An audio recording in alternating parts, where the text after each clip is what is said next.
দৌড়িও না, পড়ে যাবে। ও বাবা, ও বাবা, তুমি কি করছি কুকি হয়ে গেছো নাকি? হ্যাঁ, দৌড়াচ্ছে কেন? দৌড়াচ্ছে কেন? মাসি, মাসি, আমি দেখছি। দাঁড়া, তোর মা নইলে পড়ে 100 হবে। দাঁড়া। বৌঠান, বৌঠান, আস্তে। আরে কি হলো? পড়ে যাবে তো। আরে না,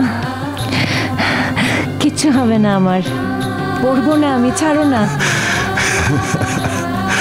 আমার কলেজের বন্ধু শ্বেতা, ওকে দেখে না কলেজ লাইফটা একেবারে চোখের সামনে ভেসে উঠেছে আমার।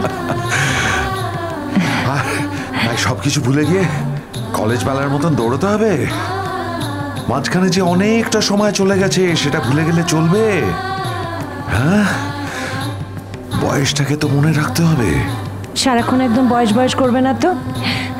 আমার দৌড়তে একটু অসুবিধা হচ্ছে না। বৌঠান, বৌঠান, এখন তোমার কোনো অসুবিধা হচ্ছে না, কিন্তু পরে তো হবে। হ্যাঁ, হাঁটুটা তো মাঝে মাঝে ব্যথা করে নাকি? আস্তে আস্তে হেঁটে হেঁটে যাই। চলো। ঠিক আছে, চলো। তুমি দেখো না, ওই যে কমলেটের হাজবেন্ড, কমলেটের হাজবেন্ডকে দেখেছো? কি হ্যান্ডসাম! ওর সঙ্গে যদি আমার একদিন দেখা না হতো, মনে হতো জীবনটাই বুঝি শেষ হয়ে যাবে আমার। বিয়ে হয়ে গেল সেটার। ওর বিয়েতে গিয়েছিলাম, খুব কান্নাকাটি করেছিলাম। তারপর তো সেটা মধ্যপ্রদেশ চলে গেল। তোমার কলেজের কথা শুনে আমার কলেজ লাইফের বন্ধুর কথা মনে পড়লো। চন্দ্রোদয়, তোমার কর্তা, আমার কলেজের সব থেকে কাছের বন্ধু। তোমার শ্বশুর বাড়ির ছাদে দাঁড়িয়ে আমরা প্রচুর আড্ডা মারতাম। একদিন চন্দ্র আমার কাছে এসে বলল, আমার একটা কাজ করে দিবি? আমি বললাম, কি কাজ? বললো, আমার একটা মেয়েকে খুব পছন্দ হয়েছে, ওকে প্রপোজ করবে আমার হয়ে। হ্যাঁ, আর তাই তো করলে তুমি।